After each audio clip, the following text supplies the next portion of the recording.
It's the 20th of April 2010, and this is an update on the turning, which is going well. The pre-production's nearly there. I've had ups and downs, but I have set 6 days to film, which there might be more because of pickups and some additional stuff with Kamel, who's playing the lead role. But 6 days is going to essentially be the main bulk, and that's going to be in May, and I've got a weekend set aside, and then most of the following week. So 6 days doesn't sound a lot, but I pulled off Tortured aka Sex Slave in 5 days, and that was an epic hour feature which had lots of setups, lots of locations. So this one, the locations aren't as complicated and the setups are nowhere near as complicated, so we can breeze through it quicker. So hopefully the days won't be as horrendous and people won't be dying as much as they was on the previous shoots. So that's looking cool. So I have my production book, which is all ready to go, which I started on a little while ago, and so far we've achieved, as I said before, dates. So I have special effects by Jenny Buckland all confirmed, and she's got her makeup list that she's playing with. Kamel's getting all producer's hat on and getting out there, and I'm just trying to finalise the cast. It's been a bit manic, and mainly schedule, which brings me to the first part of the script.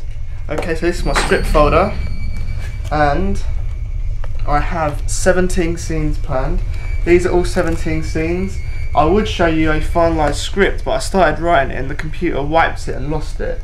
So I opened the file up and it's just a blank page with a cursor flashing, so I've lost all my dialogue, so I'm having to kind of re-go over that. But I'm going to film this film in a bit of a documentary raw style. I have a bit of creative freedom to the actors and actresses, and I've got a kind of way I'm doing it, but I know what's happening from the start. We open up with scene 1, The Nightmare Begins, which is where Dylan, he's going to be played by Kamel, and is with Stacey, and they're driving through the woods and they get chased by Michael, who's a zombie in the back, and this will come clear later on. And then there's scene 2, the chase begins, running through the woods, proper zombie action. Scene 3, which I've titled Opening Up, which is a there's a flashback scene in these. This film has a flashback sequence which plays simultaneously, and that's going to be shot in black and white on camera, which I've sorted out all the technical side. And scene 4, an abusive relationship, 'cause I've got all my drama going on and abuse. Scene 5, fatal bite, which is the whole point. The film's called The Turning, 'cause it's about a girl changing into a zombie. Scene 6, the affair begins, a bit of seediness, can't go wrong there. Scene 7, night in the woods, so I actually have some nighttime stuff in the woods because I don't want it all to be in the day because it is a horror film. Scene 8, payment, which is where we introduce Quaid, who's going to be played by Rami Hilmi, who's going to be that's a cool character that is. He's going to be on the chase for his money, and he's going to get into some trouble with zombies and have a big fight with Kamel, who's Dylan. Scene 9, lost in the woods, always scary. Scene 10, hideout, which is where a lot of the film takes place actually, which is going to be my shed, my broken shed. Scene 11, hired, which is a flashback to give story to Quaid's character. And scene 12, which is escape, where they that's another flashback scene to be shot in black and white. Scene 13, attacked, which is where we get Mega with the zombies. Scene 14 is murder, so we have a little bit of murder before zombies go too mad. Scene 5, double murder, because there's even more murder, where there's innocent people getting killed, bad people getting killed, there's loads of death for me. Scene 16, Quaid versus Dylan, so that's Rami versus Kamel for a big fight showdown, a big boys thing. And then scene 17, the final chapter, which you will see at the end of the film.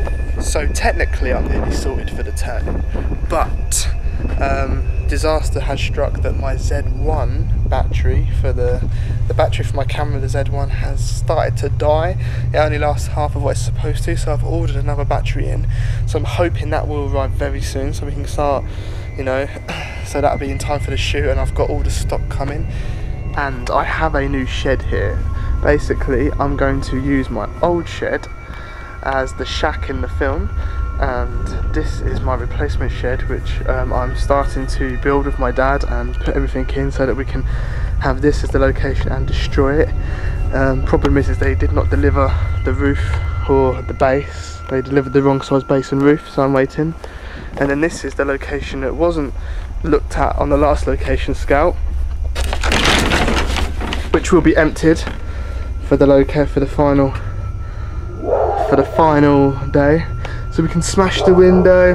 We've got a lovely grimy old broken down shed that we can smash up.